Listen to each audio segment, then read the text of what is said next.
பேரவைத் தலைவர்களே, முன்னாள் அமைச்சர் அறநிலையத்துறை அமைச்சர் அதற்கான சரியான விளக்கத்தை கொடுத்திருக்கிறார்.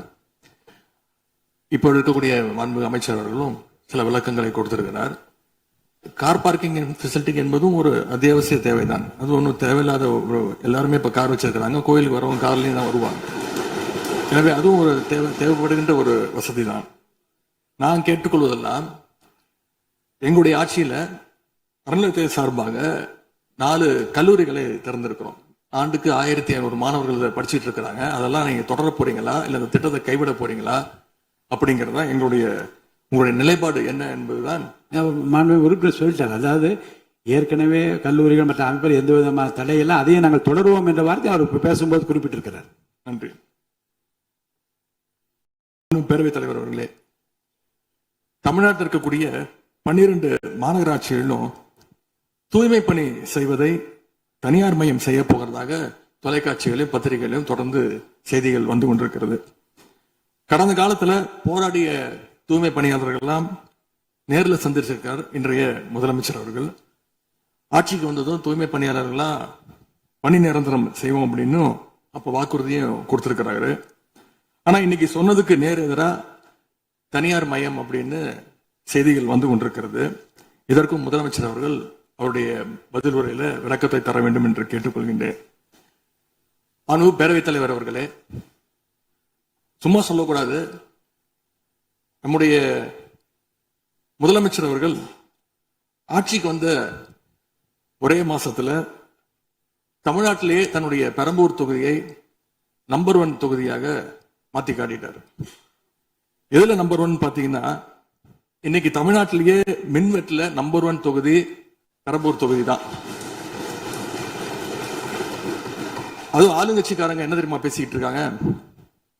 அண்ணன் பவருக்கு வந்தா தமிழ்நாடு மாறும்னு பார்த்தோம். ஆனா அண்ணன் கைக்கு பவர் வந்த நாள்ல இருந்து தமிழ்நாட்டுக்கே பவர் போயிடுச்சு அப்படின்னு இன்னைக்கு ஆளுங்கட்சிக்காரர்கள் பேசிட்டு இருக்கிறாங்க. மாண்புமிகு மின்துறை அமைச்சர், மாண்புமிகு பேரவைத் தலைவர் அவர்களே,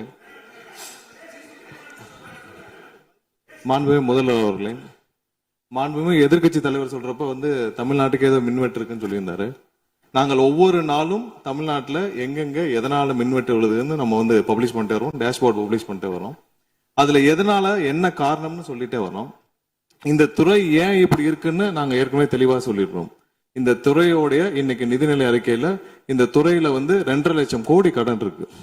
அது இல்லாமல் இந்த துறையில எந்தவித இன்ஃப்ராஸ்ட்ரக்சர் டெவலப்மெண்ட்டும் இவங்க கடந்த 5 ஆண்டுகள் 15 ஆண்டுகள் செய்யப்படவில்லை. இது சம்பந்தமாக விரிவான வெள்ளை அறிக்கை விரைவில் வெளியிடப்படும் நம்ம ஏற்கனவே சொல்லியிருக்கோம். அது இல்லாமல் இந்த துறைக்கு கடந்த 5 ஆண்டுகளாக எவ்வளவு பேர் ஆள் எடுத்தார்கள் என்று, எவ்வளவு பேர் வேலைக்கு ஆள் எடுக்கப்பட்டது என்பதையும் நாங்கள் இன்னும் ஒரு சில நாட்கள்ல இதற்கான விளக்கமாக வெள்ளை அறிக்கையை நாங்கள் கண்டிப்பாக வெளியிடுவோம். இந்த துறையில் பாத்தீங்கன்னா இப்ப வேக்கண்ட் மட்டும் 70,000 வேக்கண்ட் இருக்கு. இது எல்லாம் சீரமைத்து இந்த ஒரு வாரமாக 10 நாட்களாக மொத்தம் 125 குழுக்கள் அமைக்கப்பட்டிருக்கு. இந்த துறையில நம்ம எதனால இந்த மின்வெட்டுகளை சரி செய்ய 125 குழுக்கள் அமைக்கப்பட்டு 500 பேர் வெளியிலிருந்து கான்ட்ராக்ட்லாம் எடுக்கப்பட்டு எங்கெங்கெல்லாம் மின்வெட்டுகள் இருக்கோ அது சரி செய்யப்பட்டிருக்கு. கடந்த ஒரு வாரமா நீங்க பார்த்திருப்பீங்க. ஒவ்வொரு நாளும் எதனால் மின்சாரம் தட்டுப்படுதுன்னு சொல்லி பப்ளிஷ் பண்ணிட்டே இருக்கோம். பொதுவாக குற்றச்சாட்டுகள் சொல்லுவதை தவிர்த்து விட்டு எங்க ஸ்பெசிபிக்கா எந்த நாள்னு சொல்லிட்டு பெரம்பூர்ல அதான் சொல்றோமே, பெரம்பூர்ல எத்தனை முறை மின்சாரம் தட்டுப்படுச்சு, எதனால தட்டுப்படுச்சு, எவ்வளவு நேரத்தில் அது சீர் செய்யப்பட்டது, சரி செய்யப்பட்டதுன்னு பார்த்திருக்கோம். எங்கெங்கெல்லாம் ஃபியூஸ் திருட்டுகள் நடக்கப்பட்டதோ அவர்களெல்லாம் கைது செய்யப்பட்டிருக்கிறார்கள். அதே மாதிரி வேற எங்கெல்லாம் சிசிடிவி இல்லாத இடத்தில் இருக்குதோ அங்கெல்லாம் ரோந்து பணிகள் அதிகரிக்கப்பட்டிருக்கு. கடந்த 10 நாட்களாக எங்கெங்கெல்லாம் தேவையில்லாமல் மின்வெட்டுகள் ஏற்படுத்தப்பட்டதோ, ஓவர்ஃப்ளோ லோடு அதிகமாக அனுப்பப்பட்டு அதெல்லாம் உடனடியாக சீரமைக்கப்பட்டிருக்கு. ஒவ்வொரு நாளும் குறைஞ்சது 50 இருந்து 55 இடத்துல மின்சாரம் தட்டுப்பாடு அங்கங்க மின்வெட்டு ஏற்படுது. சோ அதுல 35 இடத்துக்கு கீழேயாவது 1 மணி நேரத்துக்குள்ள சரி செய்யப்பட்டு வருகிறது. அதுக்கான டேஷ்போர்டுக்கு தெளிவாக எதிர்கட்சி தலைவர் பார்த்து விட்டு பேசினால் நன்றாக இருக்கும்.